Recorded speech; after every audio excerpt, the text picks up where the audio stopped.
Let's talk about groundedness, both in movement and in relationships. Any kind of relationship, people, places, all of it, work. So groundedness means ownership of your base. It means being in touch with the ground and feeling the ground.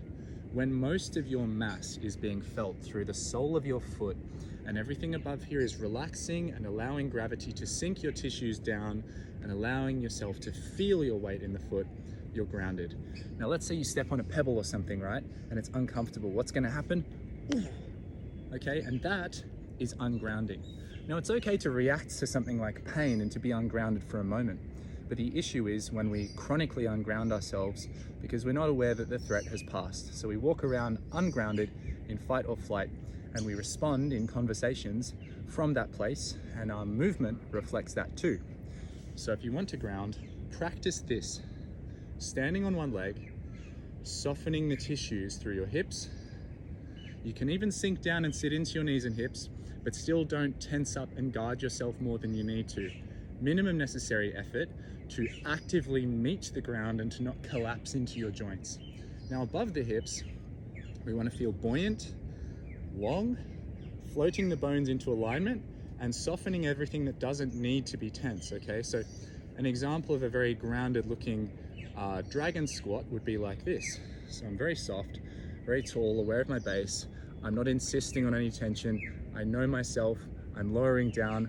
I'm managing my balance corrections through my foot, through my hip, and through my lower limbs. They're very active so that I can be buoyant and relaxed above that. I'm claiming my base, drawing myself in with the hamstrings, with the hips, and with the foot.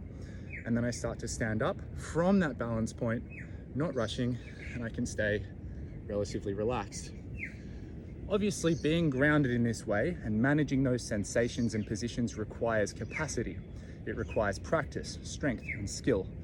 But you also have to tie into that practice the intention to be grounded and to train from that state. An ungrounded squat looks more like this. Okay, can you see the fear? Can you see the fear in the body? The body's protecting itself from an experience that it doesn't know how to handle. It's feeling threatened by being asked to do something new. Oh, okay, I'm down here.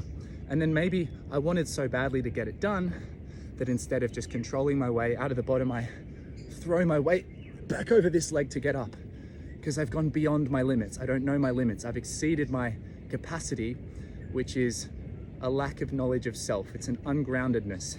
So I throw myself back in and then I'm trying to do all of this rather than insisting on feeling, insisting on being in control down here so that I can release above.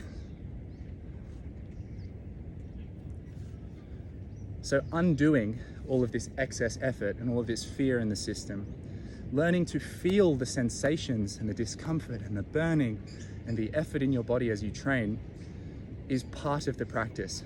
A lot of people tense up in life because they're afraid of experience, but being open to experience and the bravery of that is what actually enables you to adapt and change and let the emotions pass through you and let the stress pass through you, because it's not about avoiding the emotions. It's not about avoiding the pain. It's not about avoiding stepping on a rock.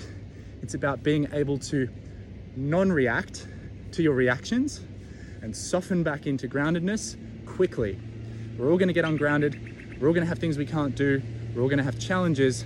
The point is how we respond to those.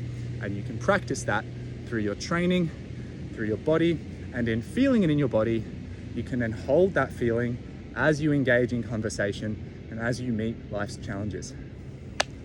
Stay soft up here, stay loose, stay grounded down low, be strong.